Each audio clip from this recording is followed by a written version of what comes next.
अगर आप लोग हमारे चैनल पर नए हैं तो प्लीज चैनल को सब्सक्राइब करो और ऐसी कार्टून की वीडियो देखने के लिए बेल आइकन को ऑन करें। भाई मेरा मन तो भर गया लेकिन पेट नहीं भरा। जी करता है कि खाता ही जाऊं खाता ही जाऊं। कितना स्वादिष्ट बना लेती है मेरी लाडो, जबकि सिखाने के लिए तेरी माँ भी नहीं है। तेरे बचपन में ही तुझे छोड़कर भगवान को प्यारी हो गई। वैसे तूने कहाँ से सीख लिया ये सब?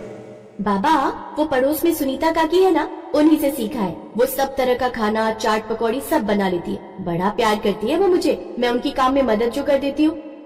अच्छा, फिर तो कल तुम्हारे जन्मदिन पर हम उनकी भी दावत कर देते हैं। आखिर उन्हीं के कारण मुझे इतना अच्छा खाना जो मिल रहा है बिटिया के हाथों।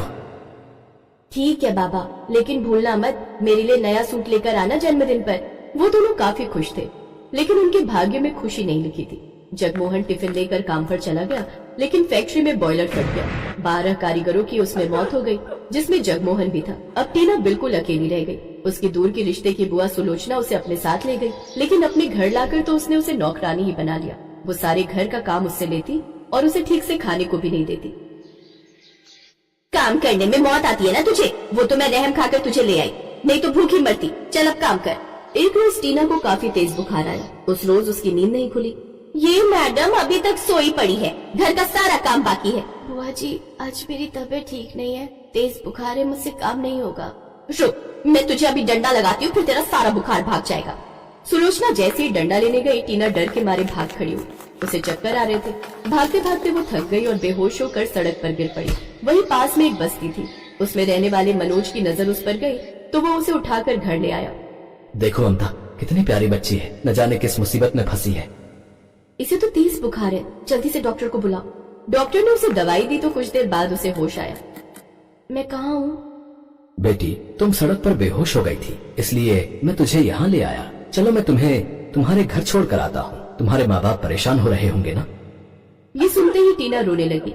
मेरा तो इस दुनिया में कोई नहीं है, अब मैं कहाँ जाऊंगी? ये सुनते ही ममता और मनोज उदास हो गए। हमारे तो खुद ही खाने के लाले पड़े हैं, फिर हम इसका पेट कैसे पालेंगे? लेकिन जमाना भी तो कितना खराब है, इसे यूं अकेला भी तो नहीं छोड़ सकते ना। अगले दिन मनोज, ममता और रौनक मजदूरी करने चले गए। तब तक टीना ने घर का सारा काम कर दिया, साथ ही बड़ा स्वादिष्ट खाना भी बनाकर तैयार रखा था।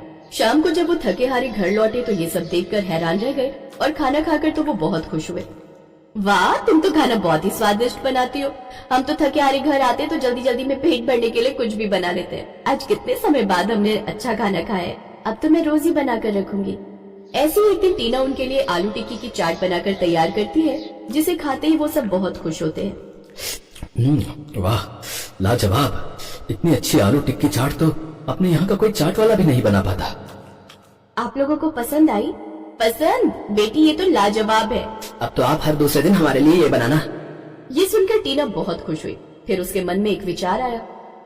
अगर आप सब बुरा न मानो तो मैं घर के बाहर आलू टिक्की चाट का ठेला खोलना चाहती हूँ। इससे मैं घर देखने के साथ साथ कुछ काम भी कर लूंगी। क्या आप मेरी मदद करेंगे? ये तो बहुत अच्छा विचार है, हम तुम्हारी मदद जरूर करेंगे। मनोज और ममता बाजार जाकर जरूरी सामान ले आए। टीना ने कई तरह के मसाले बनाकर उनको भुना और आलू में मिलाकर उसकी टिक्की बनाकर चाट तैयार कर दी, जिसमें उसने दही, चाट, पापड़ी सब मिला दिया। फिर रौनक ने आस पड़ोस में प्रचार करना शुरू कर दिया। कुछ देर बाद उसके पास कुछ ग्राहक आए। आलू टिक्की चाट खाते ही वो सब बड़े खुश हुए। अरे वाह, क्या स्वाद है भाई! इससे पहले इतनी स्वादिष्ट आलू टिक्की चाट तो मैंने कभी भी नहीं खाई। आहा! और साफ सफाई तो देखो कितनी रखी है इसने। वाह वाह, लाजवाब! अब ग्राहकों को उसकी चाट काफी पसंद आने लगी। कुछ ही दिनों में उसके पास लोगों की भीड़ लगना शुरू हो गई। अब टीना अकेले ठेला नहीं संभाल पा रही थी, इसलिए मनोज, ममता और रौनक भी उनकी मदद करने लगे। उन तीनों ने मजदूरी का काम छोड़ दिया। अब उनके पास अंधाधुंध भीड़ लगने लगी। जितना वो तीनों 10 दिन में मजदूरी करके कमाते थे, उतना तो ठेले पर एक दिन में कमाने लगे। अब वो सब बहुत खुश थे। लोग दूर दूर से उनके पास चाट खाने आते थे। हम कितने भाग्यशाली है जो हमें ये लक्ष्मी मिली। कुछ ही सालों में उनका हुलिया बदल गया। उन्होंने बड़ा घर ले लिया, खुद की बड़ी दुकान खोल ली। उधर सुलोचना के पति ने दूसरी शादी कर ली और सुलोचना को घर से भगा दिया। सुलोचना अब सड़कों पर भीख मांगने लगी। एक रोज उसे बड़ी तेज भूख लगी थी। वो मांगते मांगते टीना की दुकान पर पहुंची। मुझे कुछ खाने को दे दो, मुझे बहुत तेज भूख लगी है। बुआ, आपकी ये हालत कैसे हो गई? टीना, तू, ये दुकान तेरी है? तभी ममता ने अंदाजे से उसे पहचान लिया और बोली, बहन, बुरे समय में हमें परेशान आदमी की मदद करनी चाहिए, न कि उसे सताना चाहिए। आपने टीना को सताया, इसलिए आपको ये फल मिला और टीना को उसकी करनी का फल। मुझे माफ कर दो टीना बेटी, मैंने तुम्हारी रिश्तेदार होकर तुम्हारे साथ ऐसा किया। शायद इसलिए ऊपर वाले ने मुझे आज तक संतान सुख नहीं दिया और मेरे पति ने दूसरी शादी करके मुझे घर से निकाल दिया। सुलोचना को टीना ने माफ कर दिया। अब वो भी उसी की दुकान में काम करने लगी। अब सब टीना को खूब प्यार करते। बहुत कम उम्र में ही उसने खूब तरक्की कर ली थी। हर जगह वो आलू टिक्की चाट वाली के नाम से मशहूर हो गई।